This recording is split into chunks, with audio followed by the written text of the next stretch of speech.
Alright, and welcome back. It's been a while. We're back with tanks. We have a game on Lakeville. We're in Reddit again. We're fighting Bug this time. Bug is actually pretty decent. I'm not sure how good they are, but I believe they came from another clan that died, so I don't think they're that bad.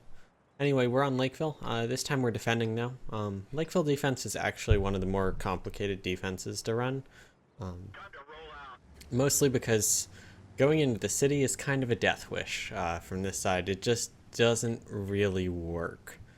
Usually you just get RD'd out and die, and it's really hard to make a push. So what most teams will do is turtle up in the 1-2-3 line here,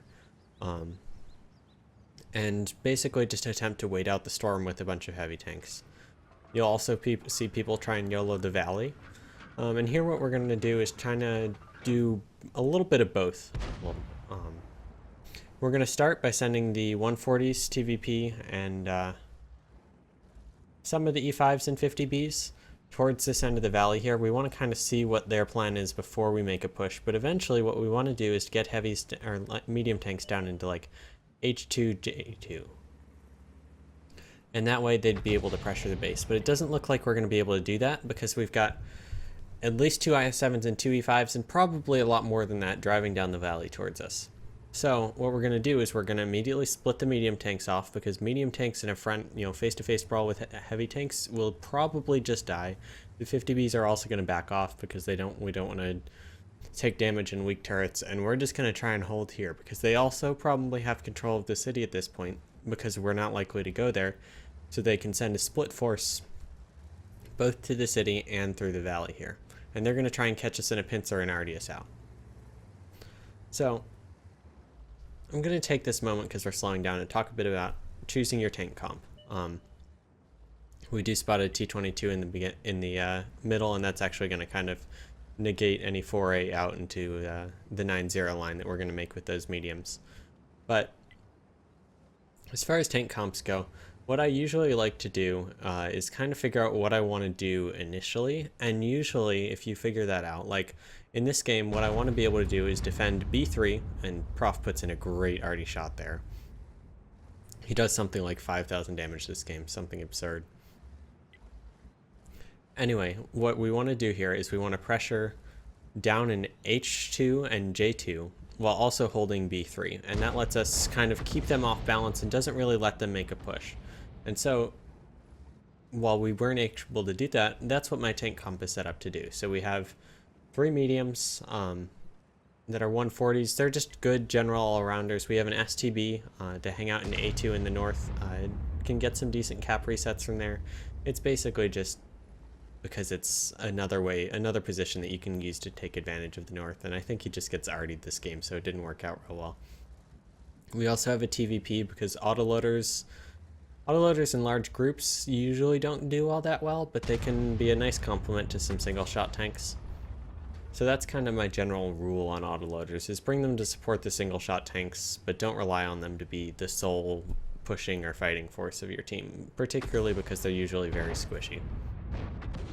So we also have 4 E5s. E5s are generally just a good tank. It's very easy to play. It does damage relatively quickly, and it doesn't take it all that often. It can if you hit its cupola, but it's generally a pretty sturdy tank. And we also have an E3. The E3 is kind of a positional pick. I wanted him initially to stay at B3 as kind of the one place that he would play this game from. And so there are some tanks that you can pick like that, where the E3 is generally going to be good at playing 1 to 2 positions on a map better than any other tank in the game. And if it's not going to be in those positions, don't bring it because it'll just be a hindrance. Here they did something unexpected, and Dwight actually was able to get shot in the back of B3 because he's so slow. So he actually rotated back this way, and he's going to do some E3 scouting. Oh god, Prof just puts in another 1100 damage to that IS-7. And so this is kind of Lakeville defense in a nutshell. Not a lot going on. We're going to try and control as much of the map as we can without just giving away free hit points. And that's pretty much what it is to drive out of this part of the map. It's pretty unbalanced for league play. or for high-level play. Dwight's gonna fire a whole bunch of HE out with Z3. I think he does something like 43 damage this game. Gold League plays right there. Anyway, you can see the way we're set up here. Basically, it's all about not getting spotted from back there. We have two IS-4s for up in the A2 position. It's arguable that they could be E5s, but the IS-4 gets already a bit less. You know, he only takes 217 damage there. The E5 probably would have taken like 400. It's got a few more hit points, decent gun, and it's pretty decent armor. The turret is actually better from the sides than the E5's is, so they can play that A2 position pretty well and poke out and hit the B3 position. So, here we are. You can see my quality play right here. The 50B hiding behind a rock. Basically, what we're trying to do is force them to make a play where they haven't ground us down, and then use our positional advantage to win the game. Dwight's going to fire off some more HE rounds. That E5 gets lit. Just saw Prof was pinging that he was reloaded in 6 seconds. There we go, 953 damage. So let's go ahead and talk about effective ways to use artillery in this game. Artillery is, in pub games, at least in my opinion, one of the less than stellar parts of this game, I'll put it that way. In competitive play, though, it's actually incredibly necessary. If they didn't have artillery, Lakeville defense would be pretty much impossible to break. We could just kind of sit back here, and then when we needed to reset, poke out and reset. Dwight's going to go for some YOLO E3 scouting here. Not really sure what that's about, but yeah. Gold League plays. Anyway, the most important part about artillery is maximizing your trades. And when I'm talking about that, in scenarios like this, it's often likely that, as you can see there, we're trading artillery shot for artillery shot. And they actually have 2 artillery this game. We only have 1. So in order to trade even on this, our artillery has to do twice as much damage to their tanks as we do to ours. So part of the way we accomplish that is by using 1 spotter to spot the tanks. You never want more tanks than you have to have lit, because that gives the artillery choices, and choices are really, really easy to make in artillery, because you're sitting in a top-down view and you go, maybe I shoot this guy for 900 damage. Yeah, I'll do that. So they're doing a fairly good job of that as well, but their tanks are just sitting in the middle of the open, and at A2, Prof has pretty awesome shots into all of them. So every time he's reloaded, he's just going to let us know in TeamSpeak. Dwight or Tesla is going to roll forward, light some people, and then there we go, another 900 damage. So that's one of the most effective ways that you can use artillery. It's also effective in just a regular game where, you know, there's a whole bunch of tanks lit and it just fires off, but it's a lot less instrumental in that kind of game. In this game, it's absolutely probably the most important tank on our team. There you can see their T-22 tried to go up to get onto the cap there, and that's actually one of the ways that you saw us break this Lakeville defense in a previous video. There's Ledif getting RD'd to death by both RDs on top of that ridge. It's not working out real great for him, and there's an ice cream truck driving down my street, so we'll see if that makes it into the audio for the video. Anyway, if you go to B3 and are able to sit on cap, then it's relatively effective at doing that, and we've got some push coming through the valley here. I'm going to roll out in my 50B finally. They finally exposed far enough that I can get a shot in. I put a shot into the E5 scoop and then decide I'm not going to pen the E3. I think that's where Dwight does his 46 damage for the game, and then he's going to die on that rock there. The E3 in that scenario is really just not that great, and that's generally why I try to shy away from tank destroyers, is that they're very good in specific positions, and if he was in B3 and able to work that corner, he's able to stay hull down and do a lot of work. But once you have to move them out, they're really just not great tanks for your tank comp. They actually have an E3 as well. They probably brought it to guard the valley, or they just brought a whole bunch of them to push the valley with. Questionable choices in my opinion. But as you can see here, they're really just not going to be able to do a whole lot.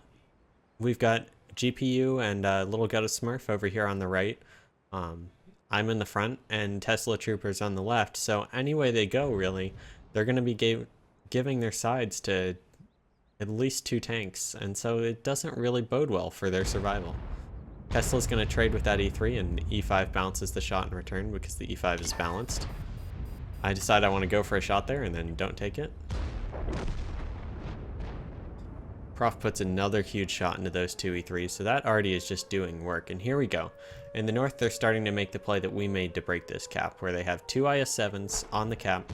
We use two 15Bs. IS-7s will work just as well, and they're going to try and get us in a position where we have to poke out and do a whole bunch of tanks hanging back, and then punish us for that. So what we're going to do, we've got two E3s in the valley and a T-22.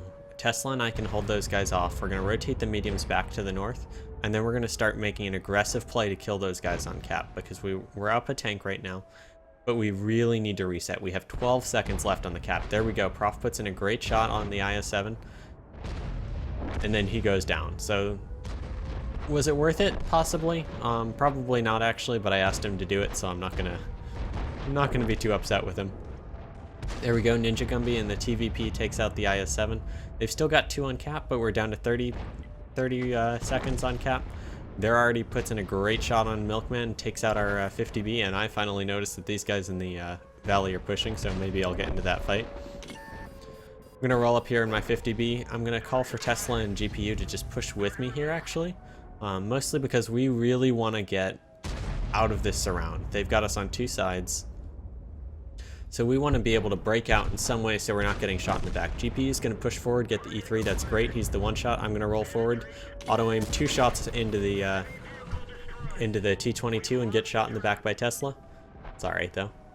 Now we have 13 seconds again on the cap. You can see how quickly that rolls up, and we've been resetting them periodically through that the whole time.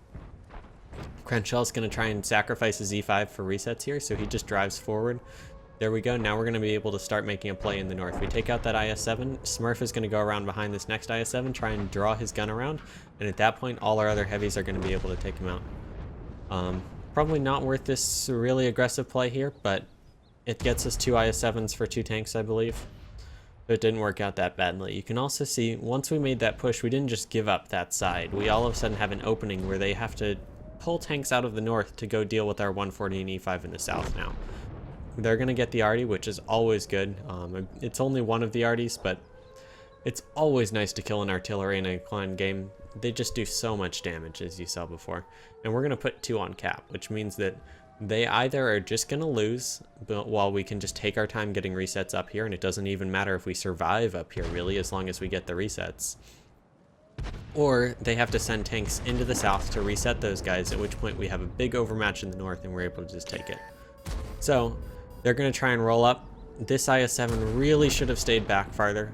He could have actually been effective in stopping Silver and I from resetting, but instead he decided to drive forward. And at this point I've got a full clip and I'm practically full health, so I'm just going to drive forward and try and get as much damage on these guys as possible. Lock some tanks before the game ends.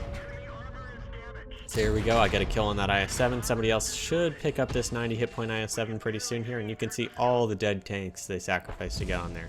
And they weren't able to get a lot out of it because they didn't keep anything back at like A8, A9. So here we go. That's the game. We just captured their base. And yeah, let's go ahead and take a look at the post-game stats. Prof and his Conch GC is doing a disgusting 7,445 damage before getting killed because I told him to sit out in the open and reset the cap. Probably a questionable decision there. He probably would have been close to like 10,000 damage this game, which is just disgusting. But that's what you get when you have tanks that sit in the open in the valley like that. Really, really don't feed us 7,000 hit points like that if you're trying to attack Lakeville. It's a terrible way to win the game. They already didn't do so bad themselves. They have a Conch GC that we killed in the south there that was shooting up into the valley doing 4,800 damage. He was mostly shooting our guys by the cap. A little bit of the IS-4s and 140s up in the way north there, and a little bit of the E5s and 50Bs, I'm sure. They also had an unspotted artillery that did 3,159 damage. That's probably a 53-55 out on the kind of northeast part of the lake. Just trying to shell in from another angle, get us some, try and force our tanks out a bit. Anyway, beyond that, nothing really exceptional. Tesla did a good job holding the valley there. Everybody else just kind of traded all right with their damage and then let Prof do 7,000 damage again. He just sat there doing all that damage, and all of our tanks just traded lights for hit points. And yeah, the game worked out pretty well. So I hope you liked it. If you want to see more, let me know. If you have some suggestions on what you'd like to see, let me know, and I would be happy to accommodate those. It's been a while since I did my last video, so maybe I'll even work up a new intro for you guys. All right, thank you. Bye.